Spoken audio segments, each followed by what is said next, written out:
Mike Seivert, who is the CEO of T-Mobile, is our guest. And just briefly, for those who don't know his background, he's a native of Canton, Ohio, graduate of Wharton School at the University of Pennsylvania, has had a series of jobs with lots of different employers after Wharton, Procter & Gamble, IBM, AT&T, among others.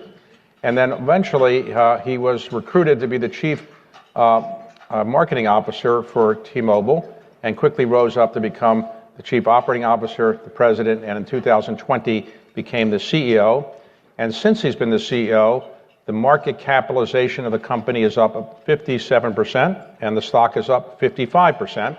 And he's assured us this will continue, right? Absolutely. That's the job. So, very impressive. He is father of two sons, one of whom is a mountaineer. And if anybody wants to go mountain climbing, your son will arrange it for him. And I'm just curious, before we start, how many people here have a cell phone? Anybody? Okay. And how many people think they could live without their cell phone these days? Anybody? Okay. So a couple people. That's good. All right. So two. Let me ask you first about your outfit. Yeah. Usually, people wear a coat and tie sometimes, but you don't. You have new socks. You got. I put my big boy coat on for you, though. Okay. So what is that? Is that like a sport coat, and then it's got a zipper, and what is that? Yeah, it's like a rebellious sport coat. Okay. So let's talk about the company today. There are essentially three big cellular telephone companies in the United States. And when I was doing the research, I was surprised to read that you actually are the second biggest. Verizon's the biggest right now. You're second, and then AT&T is third. So is your aspiration to become the biggest or the most profitable? What is your aspiration for T-Mobile? It's to be the best, okay. And I think a company has got to take its mission seriously. And when we wrote ours down, when we created the new company after the merger, it's very simply to be the best in the world at connecting customers to their world. And we're a pure play mobile internet company. And our aspiration is to be the best. And if we're the best, and we have a long way to go, if we're the best in the world, maybe being number one in the US will take care of itself. Okay, so you're not going to go buy Time Warner or anything like that, right? No. I mean, are they available? Okay. You'd have to take Discovery with it these days. Yeah. Okay, so on cellular telephones, you are the biggest in 5G, right? Right. How did that happen? I mean, why do you have more spectrum from 5G than anybody else? Well, part of it was that our company saw early that 5G would really unfold in what the industry calls mid-band spectrum. And these are the Goldilocks airwaves right in the middle of the spectrum, where it's not the real low ones, but it's also not what was called millimeter wave spectrum, which is what the whole industry had equated to 5G before. And our competitors were absolutely dedicated to the idea that 5G would unfold there when we made a bet that it would unfold in mid-band. Sprint had absolutely a treasure trove of mid-band spectrum, but was a struggling company, financially strained, but with incredible assets for what we knew would be the place where 5G would really unfold. And so we began pursuing a merger with Sprint. It was off and on for many years. I mean, we had merger talks in 2014 and other years, but finally in 2018 we announced a merger with Sprint under the idea that if we could complete this merger, we could transform not only our company, but the American wireless industry, and we would have an absolutely incredible lead in 5G. So the U.S. government, moving with great speed, approved it after 2 years, right? That's right, two full years, yeah. So they approved it for 2 years, but to review the history, T-Mobile was started by what company? Yeah, so T-Mobile started in the 90s as Western Wireless. John Stanton, who's the current owner of the Seattle Mariners, started the company. He was with McCaw Cellular. So most of the U.S. cellular industry that we know today stemmed from either the Ma Bell or from entrepreneurship in the Seattle area.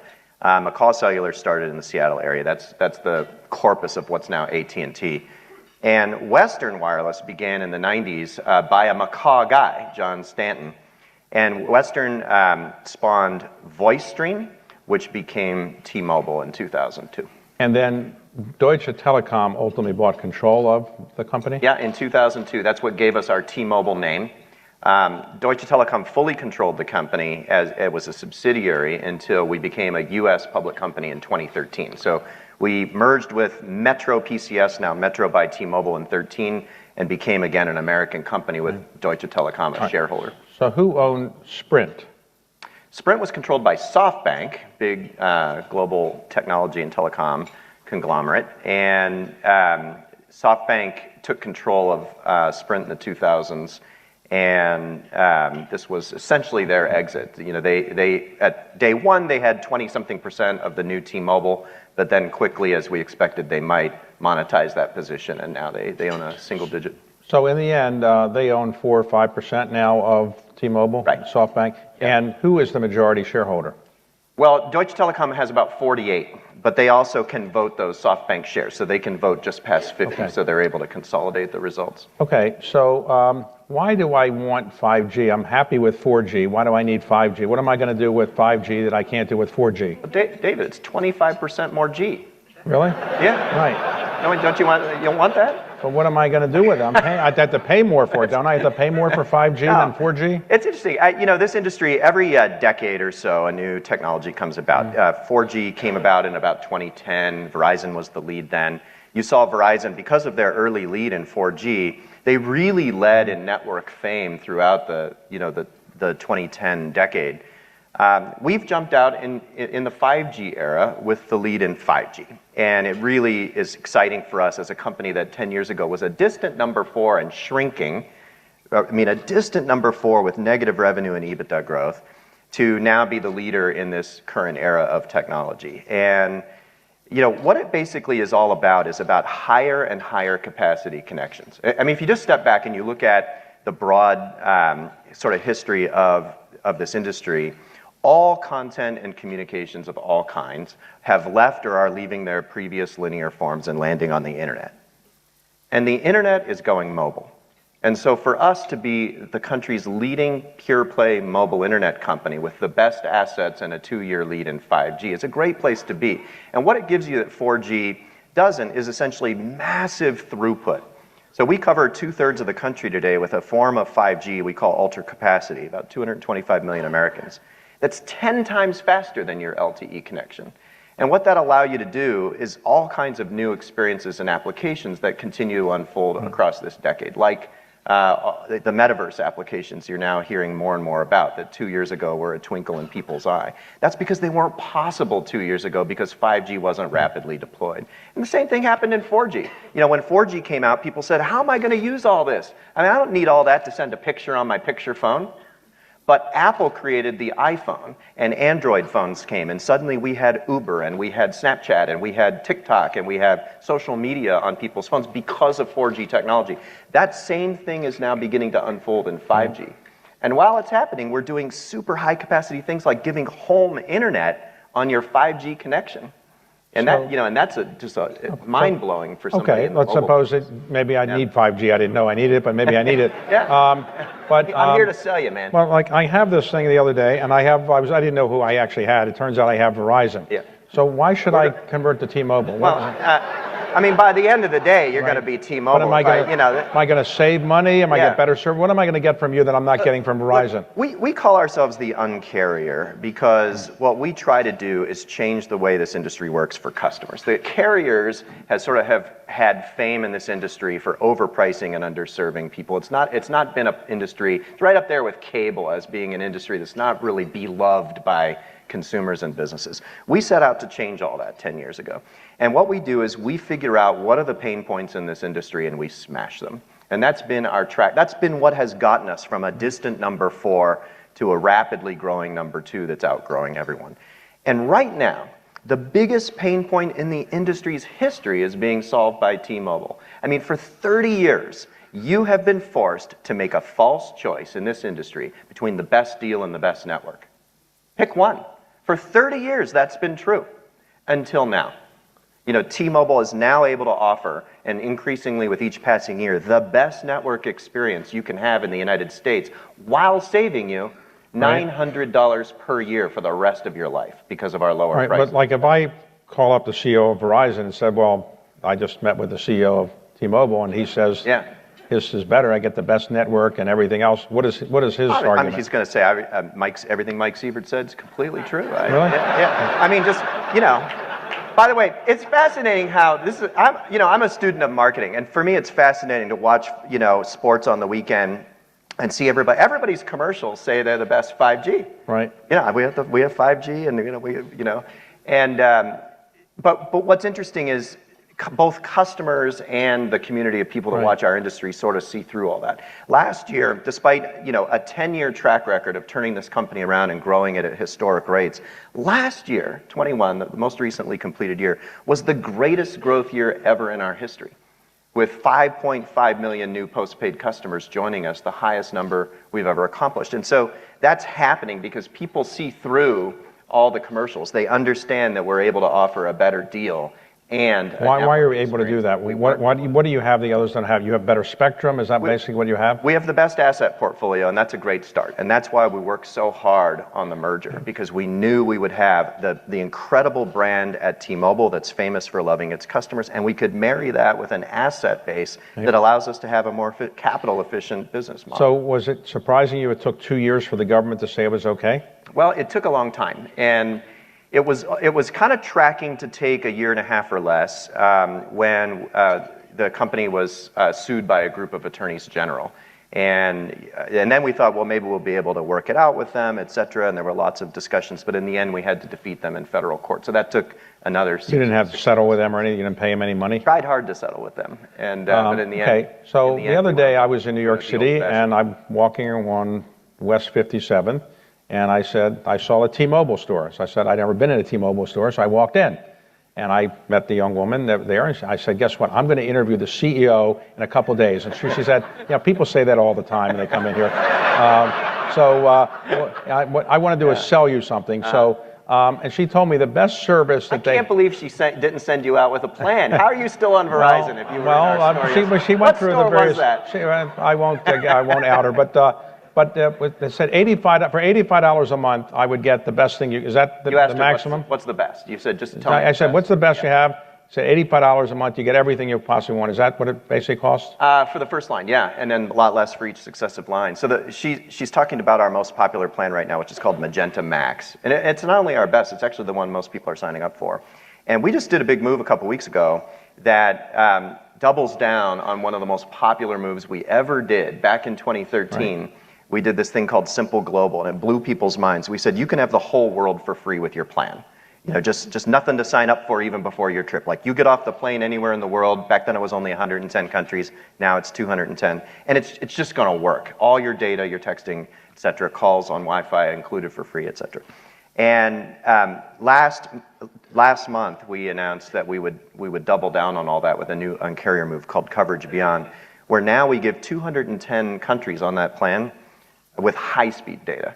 So you can have 5G, 4G, whatever that country offers, included with your plan with nothing for $85 a month. Yeah.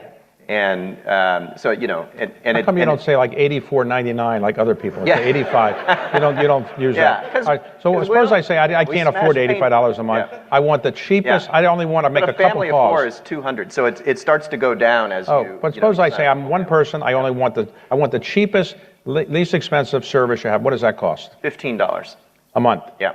And what do you get for that? One call a month, or what do you get for 15? All of our plans include calls and texts because it's 2022, David.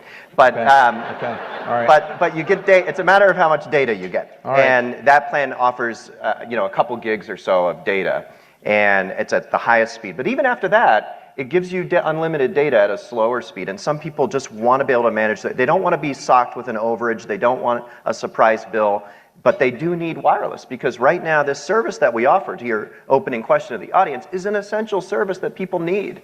And some people need it at very affordable rates. And so that's where we start. Now, you're not in the wired telephone business, you're in the wireless, right? That's right. So you think the wired business is a good business to be in, or that's dying? Well, I mean, there's massive investment in this country going into fiber. And lots of private equity are interested in fiber, as you know. Lots of big companies are interested in it. And we own a fiber asset that came from Sprint. Sprint was very famously a fiber company, and we're still in that business. But we're not in last mile fiber. And I ruled it out. But right now valuations are very high.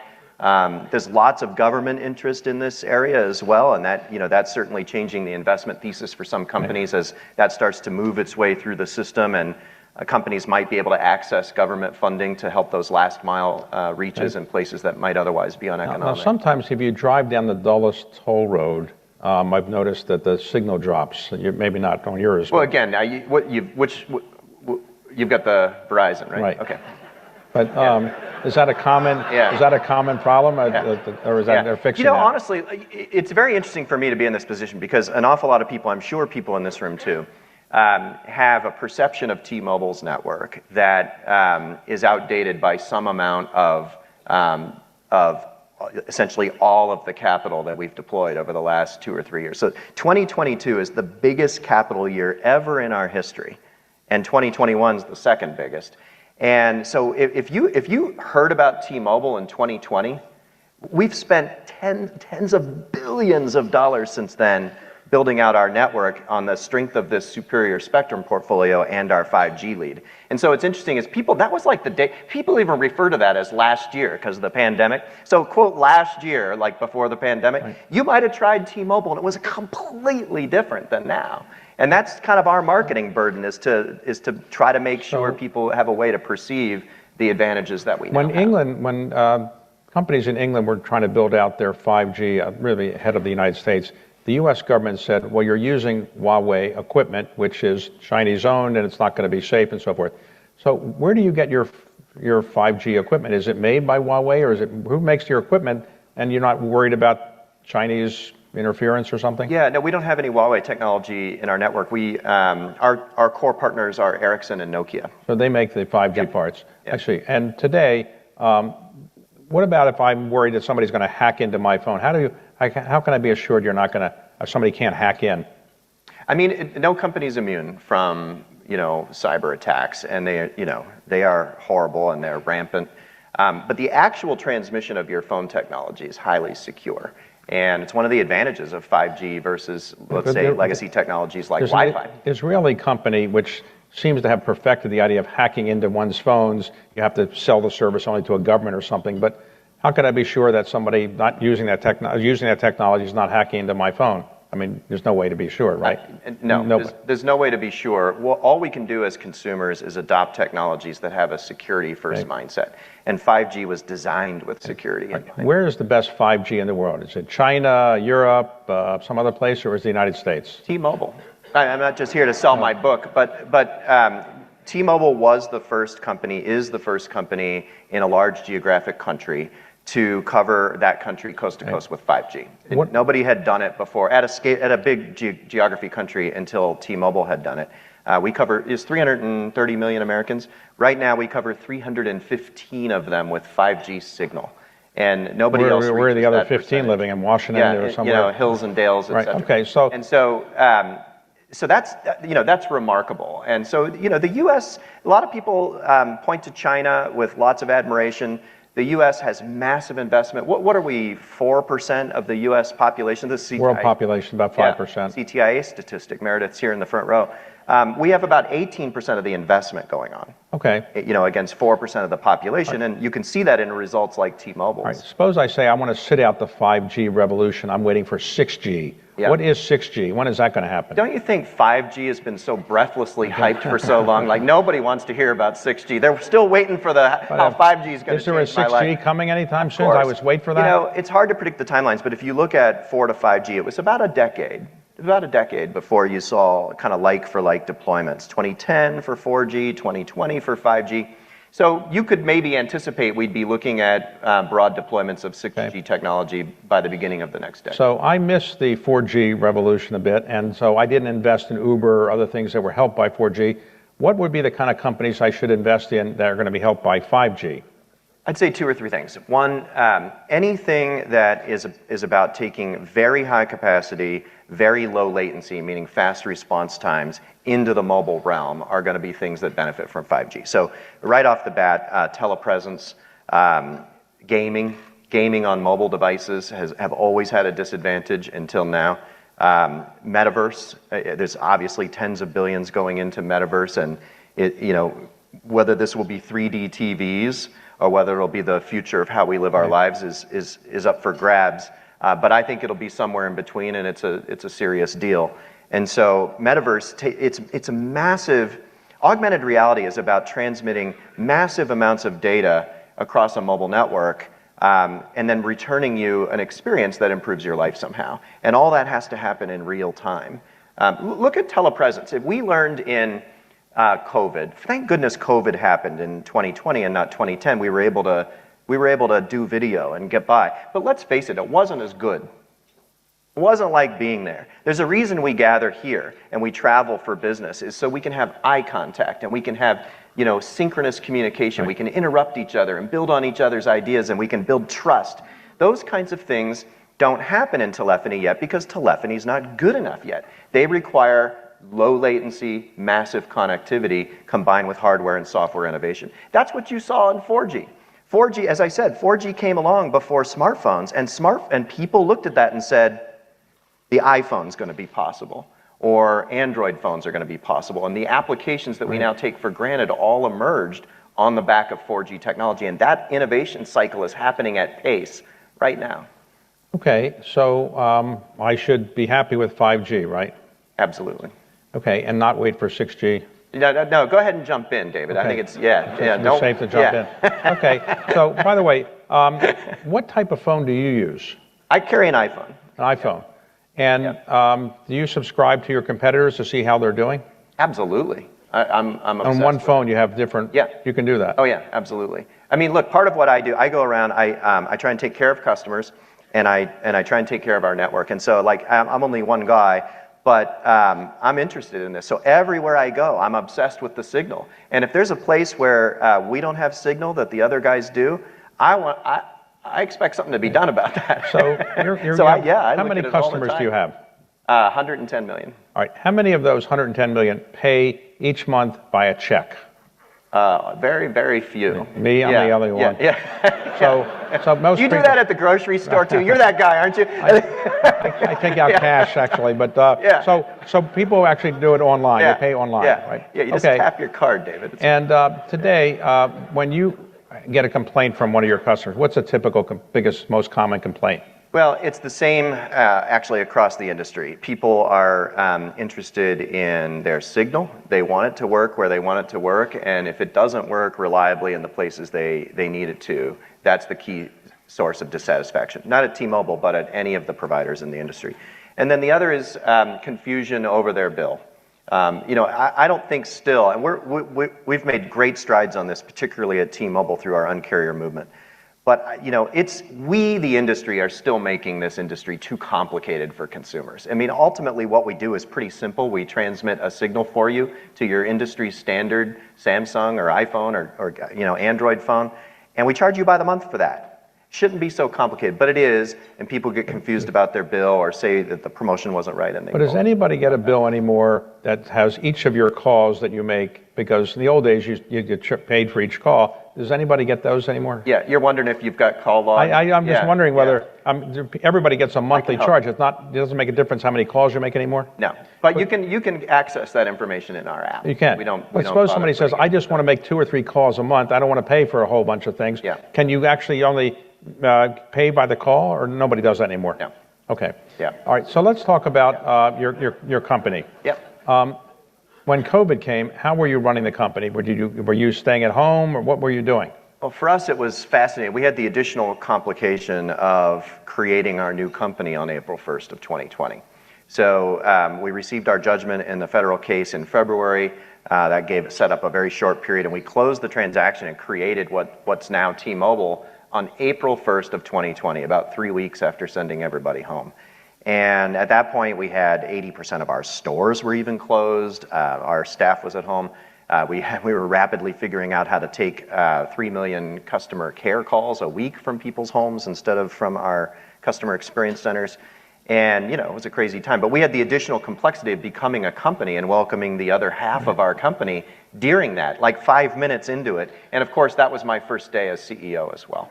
Well, suppose you were, okay, let me make sure I understand. If you were a Sprint customer and you get merged with T-Mobile How many people said, I really like Sprint, I'm not going to stay with T-Mobile? Did people drop, or they just had no choice, they had to stay? Well, this is the first merger where we've been able to separate out the migration moments and make it way more customer friendly. So your rate plan, your network you're connected to, the brand and the offers, the devices, each one of these are a discrete decision that you can make or not make, and which is so much more customer friendly than prior mergers and better for our operations. So what we started to do was just simply give Sprint customers more and more and more network from the T-Mobile side by redirecting their phone to the closest and best tower. So they started seeing their signal improve, and they liked that.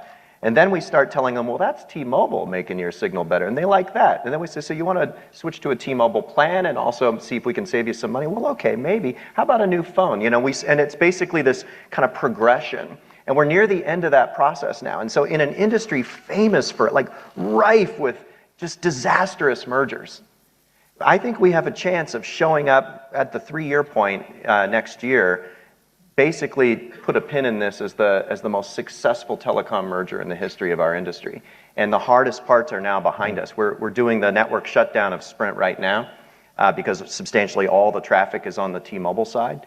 And it's going great. And people are really appreciating the stronger signal from the new combined footprint is some of those towers plus all of those. So if somebody calls up and says, I want to see my monthly calls, who I made calls to for my own records. They don't, but you do, and I'm going to make sure you get that information. Well, let's suppose the government of the United States says we're investigating people that made calls. Do you have to get like say a court order for you to give that information up? More or less? Yeah, there's a standard industry process by which we reply to subpoenas, and they happen at scale. I mean, we have an entire operation under Mark Nelson here in the front row that responds to those subpoenas and provides the data that's required. Okay, so your company is based in Bellevue. Yep.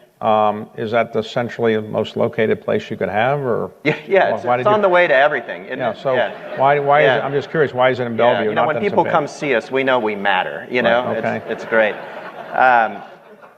No, I mean, as I said, our industry was really started in the Seattle area. Okay. And so an awful lot of when I was CMO at AT&T Wireless in 2002, it was based in Redmond, Washington back then. It eventually made its way with the Singular and SBC and Bell South and AT&T mergers to Dallas. But that was the headquarters then for the wireless operation and the wireless company. And so it's just, strong roots for our industry. Clearwire was based in So if you were to Seattle, compare the service that you provide to your customers with the service wireless operators provide in any other country in the world, is there any country in the world you think does a better job than your company or your competitors in providing cellular telephone service to people? Yeah, because some countries are very small. And so you can get the equivalent of what our service is like inside one of our metros, like in New York City where we're number one, or LA or Chicago or Miami, all of which where we're number one. You've got countries that have that kind of a footprint. And so those are countries that got 5G very quickly. South Korea is a great example, very well covered country. Where do you think the industry is heading? In other words, you have a lot of customers now, but are you going to get into other businesses? What's the future? Or do you want to be a cellular telephone company the rest of your life? Or do you want to be a technology company that does more than cellular? Well, we'll be guided by our mission, the best in the world at connecting customers to their world. And that means maybe, and what I like about us right now is that we are a mobile internet company at a time when the mobile internet, is taking over. But we've got advantages that could allow us to smartly move into adjacencies. We just need to be smarter than, others in our industry have been in the past and make sure they're true adjacencies. But our brand is incredibly strong. Our team is highly differentiated by every measure of customer experience. We have an incredible network. We have incredible data. And so all these things can inform businesses. But for me, it's about making sure that we are in businesses where we have the competency and the permission to win. And so far, that's really working. And today, your workforce, approximately you have 75,000 employees. 75,000 employees. What's the diversity in that, and how are you improving your diversity? We are 59% diverse in terms of ethnic diversity. And like most companies, that goes down a little bit as you get to the most senior levels. But DE&I has been part of our strengths for a long time in our company. That being said, like many companies, we created a revitalized, renewed effort on it in 2020, not just because of the big events that happened then, but also because we created a 5-year, what we call Equity in Action Plan in 2020, and hired an external advisory council of some of the best thinkers in this space in the country. People like Mark Morial of the Urban League, Reverend Al Sharpton, incredible leaders from major national organizations who have committed their time to us to meet with us several times a year, review our data, give us advice and direction. And so between that and the plans themselves of how we're operating, we're seeing our numbers move, and it's been really exciting to see. The average person uses his or her cell phone how many minutes or hours a day, would you say? Well, it's hours. Yeah, and it's, you look at a customer like our Magenta Max customers, our most popular plan, the one they offered you, which includes global data in 220 countries around the world. Those customers are using now 3 times more than a typical customer on a typical connection, 4G connection. It's so cool. I mean, 5 times more gaming, 3 times more streaming media, and so it's. What about people who are addicted to looking at their phone every 2 minutes or so? Is that a problem you can solve, or? It's not the highest on my list, but yeah. But one of the things that's interesting is that it's not just about your phone anymore. It's mobile technology.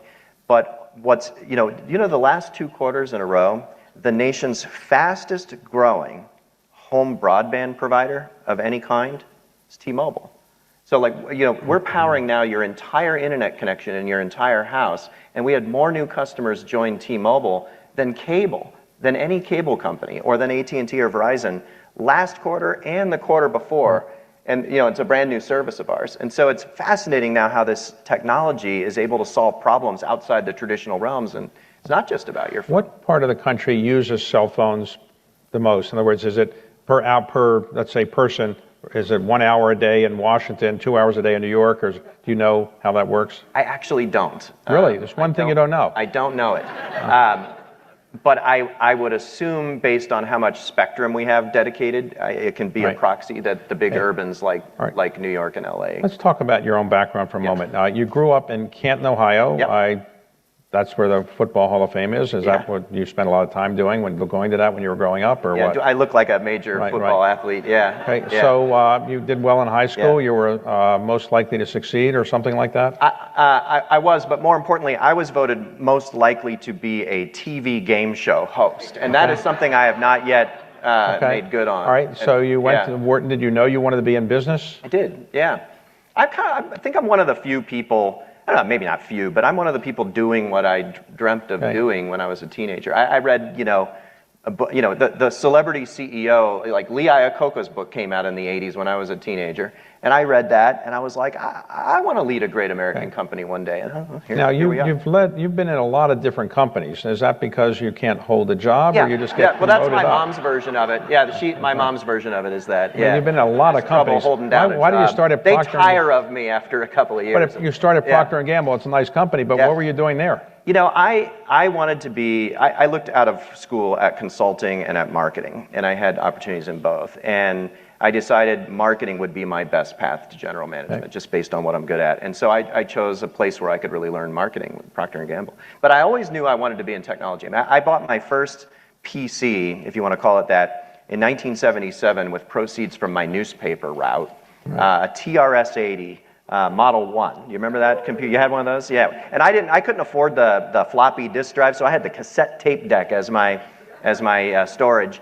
And so I've been passionate about technology literally my whole life. And so I wanted to be in marketing, but I also wanted to make my way to technology. So my first 2 jobs were sort of informed by that. I learned marketing for 6 years at Procter & Gamble, then went to IBM to learn technology, and thought I would stay at IBM. I was really enjoying it. But the dot-com boom of the 90s started to take root, and I headed to California to lead marketing. So what do you do to stay in shape, or exercise, or to relax? What do you ever do? Suzanne and I love to be outdoors, and it's a big part of the culture up in the Northwest. But I'm not much of an exercise guy. You know, You don't exercise much. You walk. Yeah, you know. You don't climb mountains like your son. Not a mountain climber like Nate. I guess I have very shallow hobbies, David. My hobbies all involve operating vehicles. So, you know, whether it's, you know, boats or cars or airplanes. I have a seaplane and I'm a pilot, and that's kind of one of my passions. Is that safe for you? I mean, you're the CEO of a big company. They mind you flying around on a seaplane? Yeah, I don't know and I don't care. Okay. Yeah. No, statistically, it's operating single-engine planes is about like riding a motorcycle. Neither statistically are particularly safe activities. But what differentiates them is, I think, how much focus and dedication you put into the safety, which to me is the hobby. You know, it's about taking it seriously, and definitionally, a hobby should, this does it literally, but it should figuratively transport you. It needs to transport your mental state into something other than your day-to-day concerns. And for me, when I'm operating an aircraft, there's no room in my brain for everything else, because I'm very focused on what's required. But do you take a co-pilot? Well, my plane is really small, and it seats 2 of us. And Suzanne is not a pilot, but she has practiced landing it. But also it has a full ballistic parachute system. And so if something were to happen to me, she can pull the chute and the entire aircraft comes down. Does that make you feel safe that they designed it with a parachute in it? I mean, yeah. No, but importantly, it makes her feel safe. And I think that's the, you know, that's the difference. Okay, so you're in Washington today, I assume, for a lot of other things other than this. Are you seeing government regulators, legislators? Yeah. Is that an uplifting experience for you when you do this? Yeah, I think like most business leaders, you know, I find myself here reasonably regularly, and it's mainly to visit with government, and you know, we're doing that tomorrow all day long, But like, what are you trying to get from? Timing-wise, the main purpose of the trip was to come see you and appreciate. So generally, what are you trying to get the government to do that they're not doing? Be efficient or something? Your government at work. We're interested in all kinds of issues, including the ones I talked about. As you know, legislation was passed recently that is very interested in making sure every American in this country is covered by broadband, and we're interested in that as well. So that's a topic of interest. Making sure taxation is a big interest for us. There's higher taxation. Yeah, well, fair taxation. Fair taxation. Okay. You know, what's interesting is there's some real wonky stuff in the proposed tax codes that could unfairly tax T-Mobile relative to our 2 principal competitors, AT&T and Verizon. Was that by accident, or their lobbyists were better than yours, or what? I think it's by accident. Okay. Yeah, all right. But we need to make sure. All right. So you're going to let people know about that. Yeah. Okay. So today, you've been the CEO for about 2 years, but you've been in the company for quite a while. Yeah. And your CEO, your predecessor, was a very legendary figure, John DeJere. Why did he step down? He was a relatively young guy. Did you say to him, if you don't step down, I'm going elsewhere, or why did he step down? No, you know, I think it was timed with the merger, and you know, John was just essential at conceiving of and working on this merger, and I think he viewed it as just a fantastic milestone. You know, and you think about when John and I both arrived about the same time in 2012. He recruited me, but I came about 4 or 5 weeks after him, and you know, T-Mobile was a distant number 4, shrinking rapidly. We lost 2.2 million customers in 2012, just inside that year. And you know, you think about what he was able to do with his team. It's historic, and you know, and then to culminate it in this merger and create this new company. You know, just an incredible run. And for me, it's been a privilege to be, you know, a part of that. So you've only been CEO 2 years, and you're young, so you could do this another 10 years or so? I heard you were suggesting maybe 30, which is, yeah, look, I don't know. It could be short, it could be long. You'd be younger than the President of the United States in 30 years. Yeah, I really like this. You know, and I think for all of us in our careers, we should do what we're doing if we like it, if we're adding value, the people around us still want us to. But no interest in going to government service or anything like that? I wouldn't rule anything out. You know, like you said, I'm a relatively young guy. Okay. Yeah. And today, what is the number of customers you're getting from those mobile stores? You have these you have, how many stores do you have around the country? A little under 15,000. And do they produce, how many people do they sign up a day on average? They have a quota they have to sign up, or they close the store? No. Most of our traffic in our stores is taking care of our customers. So we do, it is the key place people come when they want to switch to T-Mobile, but most of the traffic is people coming in to get their new phone or to get a problem solved or even to pay their bill. Metro by T-Mobile, which is our flagship prepaid brand, operates several thousand of those stores. And an awful lot of our customers with Metro come in every month with money to pay their bill. That's how they pay, is to come to our store. They paying cash or something? Wow, it's $40 a month. They come in with $220. So we don't charge taxes and fees. So you can hand us $220s and see you next month. Somebody doesn't pay their bill, how long before you cut off their service? Well, what's interesting about prepaid is you have this low price and predictable, but you must pay it in time or it doesn't keep working. So that's Metro.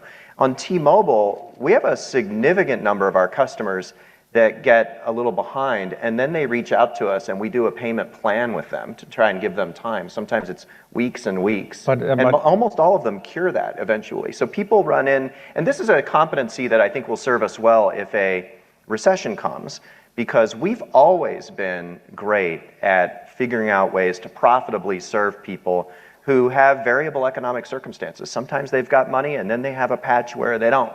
And you know what? Most of them will cure that. You give them the time and space, because this is an essential product. They don't want it cut off. Right. You give them the time and the patience. But how long they will find a way. How much time do you give? Yeah. Let's suppose somebody just forgets the bill, or the bill went to the wrong address or something. How long does it take before you cut them off? Well, as long as they come to the app, most of our payment arrangements are actually done in our app. So they've got the T-Mobile app in their phone, and they can just ask for more time, and we grant it. And in some cases, it's weeks and weeks. But after they don't pay for a month or two or three, you finally figure out they're not going to pay? Yeah. Are you trying to figure out when you switch? Just figured out how to optimize. Yeah. It's great, because when we get you, I want to make sure that you understand the flexibility that's available to you. So what is the pleasure of running a cellular telephone company? I mean, why would you tell somebody who's graduating from college or business school or whatever school they should join this industry? Well, part of it is the impact that we have. And to me it's fascinating. You ask people about this product. This product that we offer, people will literally stack rank right up there with their rent and their food. I mean, it's above their personal hygiene products. Think about that in a crowded room. And so it's important, and it's important to get it right, and it's advanced technology. And so for me, what I love it as somebody who's really interested in customers and people and marketing and really interested in technology is that for me, the career is about marrying those two things. And it's incredibly intellectually interesting to do that, because I get to play in technology problems that are incredibly sophisticated and in, an all-out, brand war that's as epic as Coke Pepsi of the 1980s. And I think I love, and our people love that. Our retention rates are terrific. So the United States has roughly 330 million people, let's say above the age of, 15, maybe you have, maybe 280 million people, I'm not sure. What percentage of those adults would you say have a cell phone? Substantially all of them. And from about 11 years old up. What age do children get? Is that when they get them now? And they lobby their parents and 11 years old? And it's actually, do you have ads that say to little kids, get your parents to get your phone? It corresponds with unsupervised play. So every parent's different, but unsupervised play starts to happen at 10, 11, 12, where I'm going down to the park. It's 2 blocks away, and I'll see you at dinner. And I'll be gone for 2 hours with no one chaperoning me. And that tends to happen with many parents around age 11. And they're like, you can go to the park, here's your phone, or here's your phone watch or something. But you can monitor where your children are on your phone, right? Do you have to get their permission to do that? No. Oh, really? Yeah. So you have 2 children, you know where they are all the time. Yeah, well, my children are adults. They're 27 years old. Okay. Yeah. But they're also millennials, and millennials aren't that interested in privacy, so they don't. And can the children monitor where the parents are? Yeah. Oh, yeah, definitely. Yeah, in our family. Wow. Okay. So the greatest pleasure you're getting is basically servicing the country and getting them this service. Is that why you like your job? I like the competitiveness. When we created this new company, we promised the government, that took 2 years to decide, we would create a more competitive market. And that's what we've done. And I love this industry in that I worked at Microsoft for a few years, and I would kind of get a report. I ran the global Windows business. I would get a report like every month, how are we doing? Almost. I mean, I'm exaggerating a little. But like every morning, I get a report at 8 in the morning, and it says how we did yesterday across every aspect of our operation. And 2, 3, 4 of those reports makes a trend. And we just focus tenaciously on how to run this company the best it can possibly be run against scaled competitors. They're some of the richest companies in the world. I love that. I just think, that's... So you seem like a very happy person, generally speaking. You don't spend so much do you. time. Yeah. Right? So did you ever get depressed about anything? I mean, you seem like you're a pretty happy guy. Yeah. I mean, how can you be so happy? Yeah. Do you know, Suzanne and I are celebrating 30 years of marriage this next month, and so that's good for one you. of the things that You met her in. Yeah, we talked about this earlier. I met her move-in day freshman year of undergrad at Penn. We were in a co-ed dorm on the same floor, and we've been together ever since. And what's the odds of that? Yeah, 2 wonderful kids, and well, good for you. Yeah. Look, it's a great story. Congratulations on your success. I have a little gift for you that I'd like to give you. Thank you. Let's see, where is it? Right here. Okay. This is a historic map of... Oh, very nice. Here we are. Thank you.